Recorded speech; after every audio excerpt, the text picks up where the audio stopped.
바울은 데살로니가 교회에서 복음을 전했을 때를 회상하고 있습니다. 그들에게 들어가서 복음을 전하는 일은 쉽지 않았다고 회상합니다. 그들은 먼저 큰 오해를 받았습니다. 사이비들처럼 혹세 무민하여 금전을 취하려는 사기꾼으로 의심받기도 했습니다. 그렇지만 빌립보에서 먼저 받았던 고난과 박해를 상기시키면서 그들이 여기서도 진실된 마음으로 복음을 전했노라고 이야기합니다. 바울은 자신의 일행들이 하나님의 옳게 여기심을 받아 복음을 위탁받아서 이렇게 전하였노라고 이야기합니다. 그들의 근본적인 동기는 사람을 기쁘게 하려는 것이 아니라 오히려 하나님을 기쁘시게 하려고 복음을 전했었노라고 이야기합니다.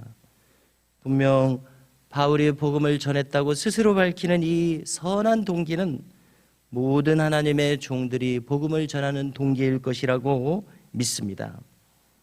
바울은 다시 한번 다짐합니다. 다짐하듯이 말합니다. 우리는 도무지 사람에게서는 영광을 구하지 아니하였노라.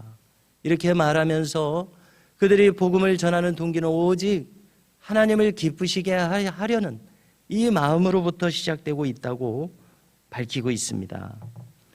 7절 이하를 보면 오늘 말씀 전체 이 본문을 통해서 그들은 어떤 태도로 복음을 전했는지를 자세하게 이야기합니다. 첫째로 그들은 사도로서의 권위를 주장하는 마음으로 전하지 않았습니다.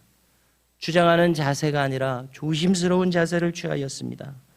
그래서 비유하기를 유순한 유모가 자녀들을 기르듯이 이렇게 유순한 마음으로 전했다고 이야기합니다. 좀 더 구체적으로 그 마음을 밝히는데요, 그들을 사모하는 마음이었습니다. 복음의 말씀을 전할 때 그 말씀을 듣고 그 말씀을 그들의 것으로 소화해야 할 이분들을 대하는 마음이 사모하는 마음이었다. 참 중요한 대목이라고 생각합니다. 이처럼 영혼에 대한 사랑의 동기로서 복음을 전했습니다.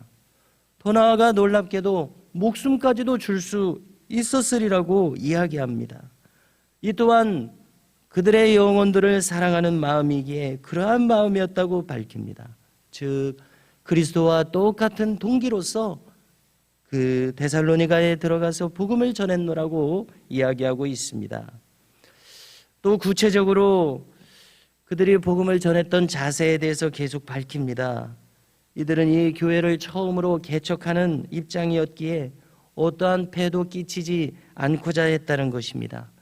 그리하여 스스로 일하면서 복음을 전했던 것을 밝힙니다. 그래서 바울 일행 편에서는 그들 앞에서 거룩하고 흠없고 의롭게 행하고자 애썼노라고 하면서 이것은 여러분들이 증인이요 하나님도 증인이시라고까지 이야기합니다. 바울은 또 다른 비유로 이야기합니다. 마치 아버지가 자녀에게 하듯이 위로하고 또 권면하고 경고했었노라고 이야기합니다. 이처럼 바울과 그의 일행들이 온갖 세심한 정성을 다해서 복음을 전했었던 것은 오직 하나의 목적이 있었기 때문이라고 하는데요, 그것은 여기 데살로니가 교회의 성도들도 하나님 앞에 합당히 행하는 합당히 영광을 돌리는 성도다운 이들이 되게 하기 위한 이 한 가지 목적이었었다고 이야기합니다. 자, 이렇게 애쓰며 복음을 전했습니다. 그래서 그 결과는 무엇입니까? 바울은 감사한다는 것입니다.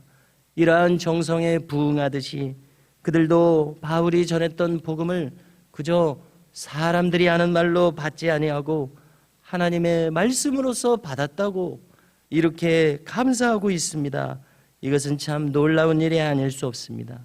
처음 복음을 듣는 입장에서 하나님의 말씀으로 그처럼 소중하게, 그처럼 존귀하게 말씀을 받았던 이 자세, 이러한 자세였기에 말씀은 살아 역사했습니다. 그래서 그들의 사는 모습을 통해서 나타났습니다. 어제도 언급한 것처럼 그들이 살아가는 세상의 모습은 온갖 우상 숭배와 또 그와 연계된 경제 활동들이었습니다. 지금까지 수십 년간 살아왔던 삶의 모습을 바꾸고 복음적인 삶의 모습으로 우상을 멀리하면서 사회로부터 이상한 사람들이라는 오해를 받으면서 이렇게 복음의 사람들로서 들어오는 것은 그렇게 쉽지 않은 일이었습니다. 그러나 하나님의 말씀이 진정으로 역사하기에 그들의 살아가는 모습에 이러한 복음의 변화가 나타났었다고 감사하고 있는 겁니다. 그래서 이분들의 신앙은 먼저 믿었던 저 유대 본토의 처음 교회들의 모습과 같았다고 합니다. 처음 교회들도 같은 동족인 유대인들의 박해를 받았습니다. 그런데 이들도 마찬가지였습니다. 동족들로부터 박해를 받았습니다. 이처럼 믿음으로 행하는 길은 세상의 길과 얼마든지 충돌할 수 있습니다. 그래서 주님도 말씀하지 않으셨습니까? 너희 원수가 집안 식구리라. 이것은 복음을 향한, 하나님을 향한 태도가 얼마든지 다를 수 있기 때문에 나타나는 현상입니다. 그래서 그렇지만 바로 이것이 하나님의 백성들이 가는 올바른 길이요, 그 끝에는 하나님 나라와 그 나라의 영광이 기다리고 있다고 말씀하고 있습니다. 성도 여러분, 오늘 말씀을 다시 한번 요약한다면 바울은 복음을 전할 때에 지극히 선한 동기에서 출발했습니다. 정직하게 전했습니다. 성도들을 섬김에 있어서 사랑함으로 전했습니다. 말씀이 역사하기에 감사하는 마음이었습니다. 오늘도 이 처음 복음을 전했었던 바울의 이 순전한 마음을 따라서 우리도 복음의 말씀을 하나님의 말씀으로 받을 수 있기를 바라고, 또 그 말씀을 따라서 많은 고난 속에서도 인내할 수 있고, 또 하나님 나라에 합당하게 하나님 나라의 영광을 바라면서 행하는 우리 모두가 될 수 있기를 간절히 바랍니다.